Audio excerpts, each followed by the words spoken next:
So that was a rough one. That was a really, really rough one if you are watching as a fan of the Indiana Fever.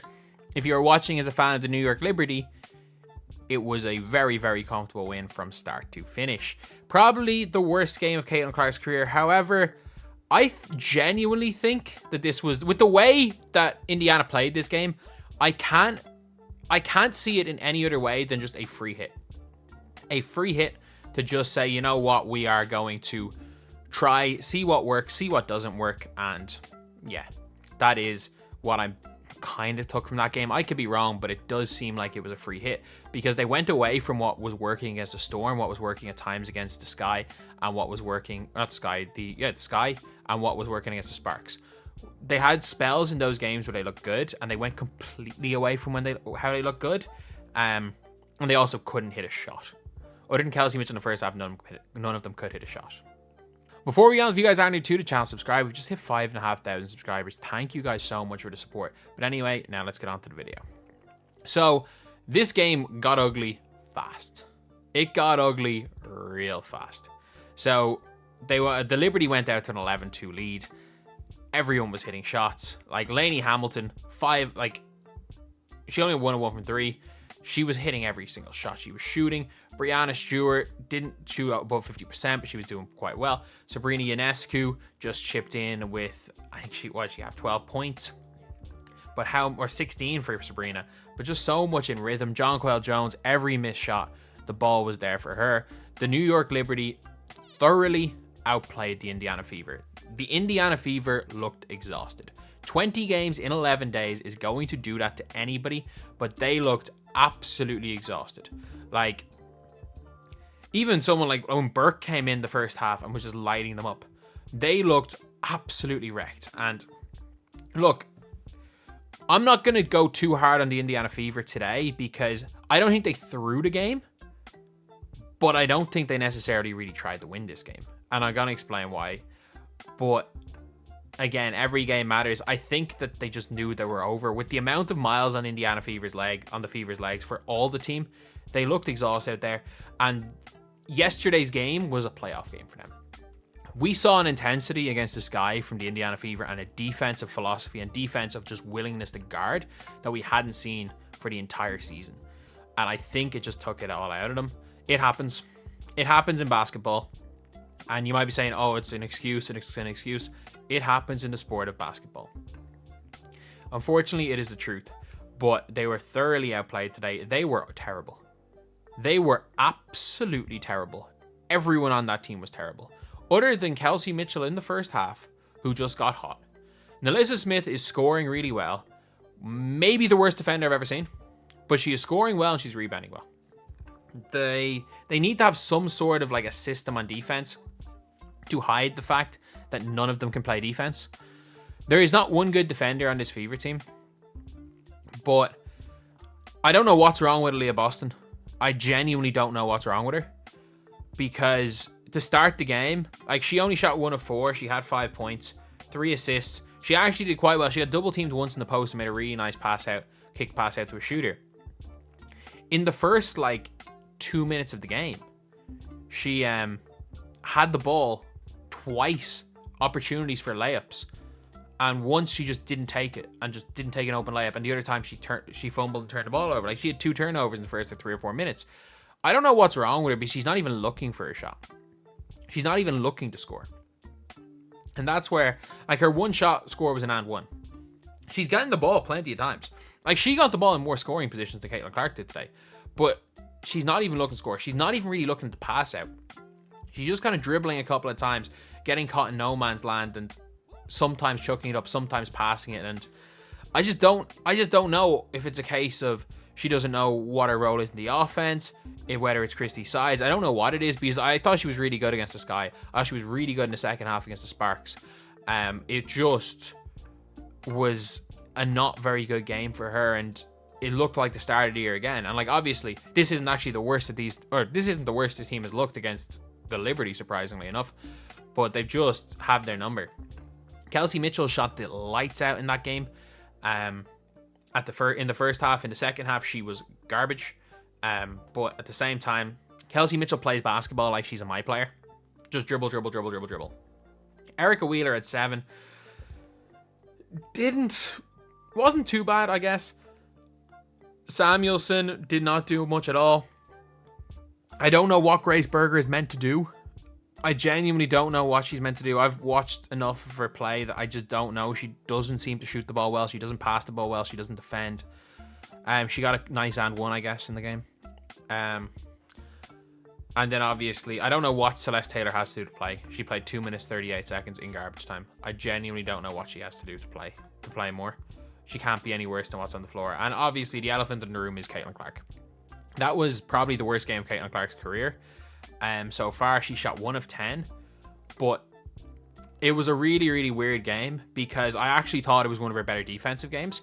I thought she did a really decent job in the first half. She got 2 steals. She obviously, one of her rebounds early, only ended up with 2 rebounds. I thought when she had the ball in her hands, she was finding her teammates open. I thought that she was passing the ball pretty well. She had 4 assists in the first half.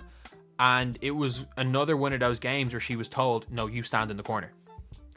So it really did feel like every single time she touched the ball, she felt the need to go tween, or crossover, step back 3.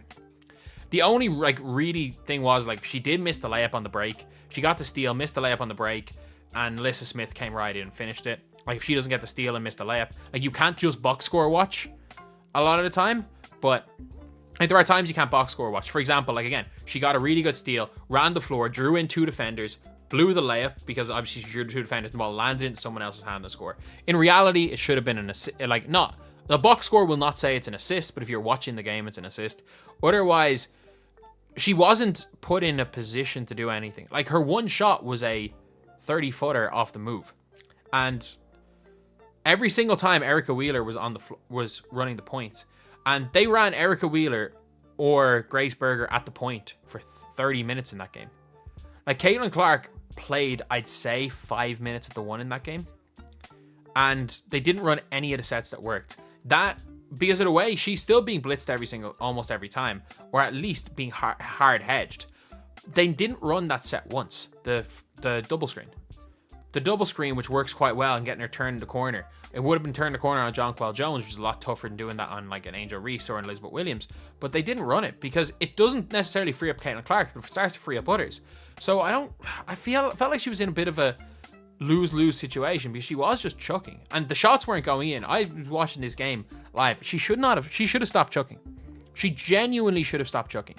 The shots weren't going in, but every one of her 7 3-point shots was a moving off the dribble, off balance 3-point shot. And I know she can hit some of them in college, but she didn't play 11 games in 20 days in college. And that's one thing I will say with Caitlin Clark is that you got to know what's not working. And she doesn't. That is the big flaw in her game, is that she doesn't have a B game. Is that if the deep threes and the right-hand layups aren't working, she doesn't have much of a B game. She went left once against the Sky, which I liked. She put up a couple of floaters. They just didn't go in. But she's really got to work on that in the offseason because she's one of the best passers in the league. Caitlin Clark at the shooting guard position, it was so weird because they put her standing in the corner and they went opposite her every possession. She did not catch the ball. I don't remember her touching the ball when she played at the 2. The only time she touched the ball is when they're stuck and they give her the ball with 10 seconds to go on the shot clock, leave her on an island and think, oh, go and do something. Sometimes she would shoot a dumb shot. She'd shoot a crazy shot because she's not in a position to succeed. Sometimes she wouldn't get the turnover because she would just throw the ball to someone with 2 seconds to go and they'd be in a position where they're screwed. It was just dysfunction because their offense had been looking better. And they went away from everything that had been working. So that's my thing where I'm maybe Christy Sides is just trying things out. Because early in the year, it was very, very clear that the Erica Wheeler, Caitlin Clark, Mitchell 1-2-3 combo would not work. That the Erica Wheeler, Caitlin Clark combo was not going to work. It was very, very clear early in the year that combination is not going to work. Caitlin Clark and Wheeler on the floor at the same time should not happen. It genuinely shouldn't, because Wheeler just goes the opposite side to Caitlin Clark. Wheeler will pass the ball to Mitchell. If Wheeler has the option to pass the ball to Mitchell or Clark, she will pass the ball to Mitchell 8 times out of 10. And maybe 9 times out of 10, for being honest. So they need to stagger the minutes a bit better. So I genuinely do think that if she wants to play Erica Wheeler, rest Caitlin Clark. Because making Caitlin Clark a stand in the corner shooting guard is pointless. It's absolutely pointless. Like, it seems like the tactic for today was, let's make this game 4-on-4. Let's pull Caitlin Clark away from the ball. Let's pull her as far away from the ball as possible, and let's try to win 4-on-4. And it was a disaster. It was an absolute disastrous tactic. At the same time, like, again, Caitlin Clark shot the ball badly. So if you do want a box score watch, you probably think she had a bit of a worse game than she did, but obviously still not a good game. The Indiana Fever looked the worst I've ever seen them. Like, this is actually, no, sorry, the second game of the year when they got murdered by the same team, like, it was worse. But considering that this is a team that's meant to have gelled together, it was back to the way it was at the start of the year. Caitlin Clark gets blitzed off some screens, and the rest of the team stand there with their hands by their side. Like, it's still happening. Everything good that they seem to have done over the last few games, they just seem to throw out the window. Like, I don't know if it's sides, I don't know what it is, but clearly they had the worst game plan I think I've ever seen. And I don't know, like, if this is the way that they're planning on playing it, by the way, like, Kirsty Wallace is terrible is just terrible. Like, it's not even on her. It's not her fault she's playing 20 minutes a game, but she's just terrible.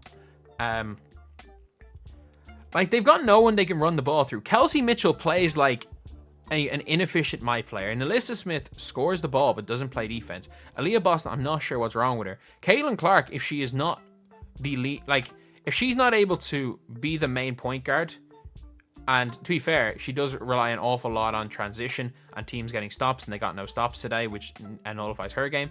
But if she is a stand in the corner shooting guard, she is literally useless. Just sit her on the bench. You are better off having Celeste Taylor on the floor if you are telling Caitlin Clark to stand in the corner, because Celeste Taylor is a better defensive player than Caitlin Clark. If you just want to use Caitlin Clark for gravity, trade her.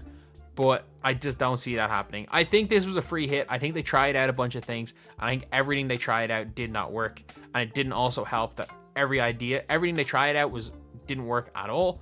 As well as the fact that, look, Caitlin shot terribly. Like, if Caitlin Clark shoots a bit better when they bring it back to 12, maybe they get it back to 6 and it's a ball game. But look, it is what it is. Everyone has bad games. Caitlin Clark was not good. Like, again, not as horrendously awful as the box score is going to suggest. She did good things. It was probably one of her better defensive games. She passed the ball very well. Of her 3 turnovers, one was, again, her effectively stealing a pass because the pass was thrown so badly that she literally had to lunge in and tipped it to the other team.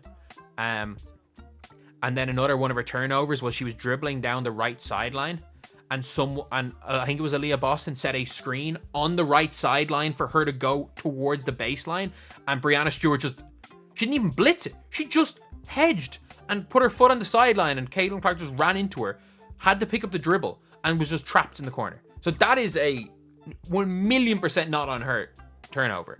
I thought she took care of the ball really well today. She just shot horrendously, and her shot selection was horrific. Like, I will say, like, people saying Caitlin Clark needs to shoot the ball more than 10 times.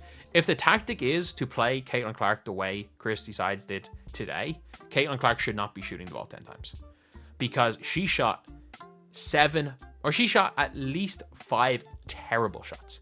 And I don't even mean terrible shots that she can make. These are, like, falling away deep shots out of rhythm. Not even in rhythm. When she's doing it for... What she was doing for Iowa, she was consistently shooting. She was getting herself into rhythm, where she wasn't today. It was one of those shots. 3 minutes later, she hasn't touched the ball for 3 minutes. I'm going to go and do something else, shoot out of rhythm again. No.